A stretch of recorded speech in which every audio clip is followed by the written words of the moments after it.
जय श्री कृष्णा। आप सभी का मेरे इस चैनल पर बहुत बहुत स्वागत है। आज हम इस वीडियो में आप सबके लिए लेकर आए हैं शुक्र प्रदोष व्रत कथा। तो चलिए अब हम कथा शुरू करते हैं। उससे पहले अगर आप मेरे इस चैनल पर नए हैं तो मेरे इस चैनल को सब्सक्राइब करें और आपको मेरी ये कहानी अच्छी लगे तो कमेंट में ओम नमः शिवाय ज़रूर लिखें। हर माह में आने वाले प्रदोष व्रत भगवान शिव की कृपा पाने का सबसे बड़ा दिन होता है।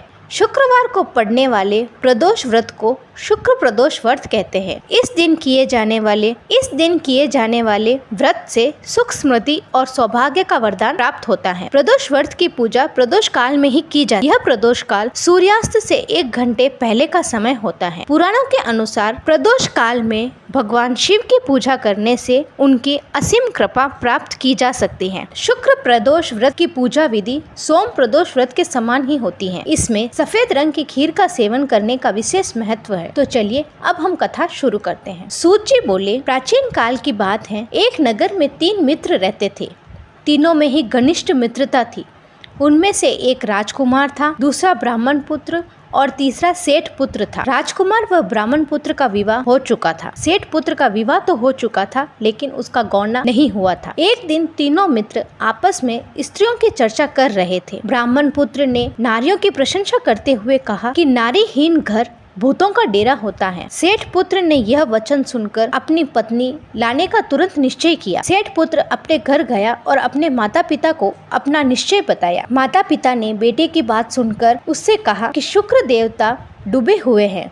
इन दिनों बहु बेटियों को अपने घर से विदा कर लाना अशुभ होता है, अर्थात शुक्र उदय होने के बाद अपनी पत्नी को विदा कर लाना। सेठ पुत्र अपने जिद से टस से मस नहीं हुआ और अपने ससुराल पहुंच गया। सास ससुर को जब इस बात का पता चला तो उन्होंने भी अपने दामाद को खूब समझाया लेकिन वह नहीं माना। विवश होकर सास ससुर ने अपनी कन्या को विदा किया। ससुराल से विदा होकर पति पत्नी नगर से बाहर निकले ही थे कि उनकी बैलगाड़ी का पहिया टूट गया और एक बैल की टांग टूट गई। पत्नी को भी काफी चोट आई। सेठ पुत्र ने आगे चलने का प्रयत्न जारी रखा। तभी डाकुओं से भेंट हो गई और वह धन धान्य सब लूट कर ले गए। सेठ पुत्र पत्नी सहित रोता पीटता अपने घर पहुंचा। घर पहुंचते ही सेठ पुत्र को सांप ने डस लिया। उनके पिता ने वैद्य को बुलाया। वैद्य ने उसकी जांच की और यह घोषणा कर दी कि सेठ का पुत्र 3 दिन में ही मर जाएगा। उसी समय इस घटना का पता उसके मित्र ब्राह्मण पुत्र को लगा।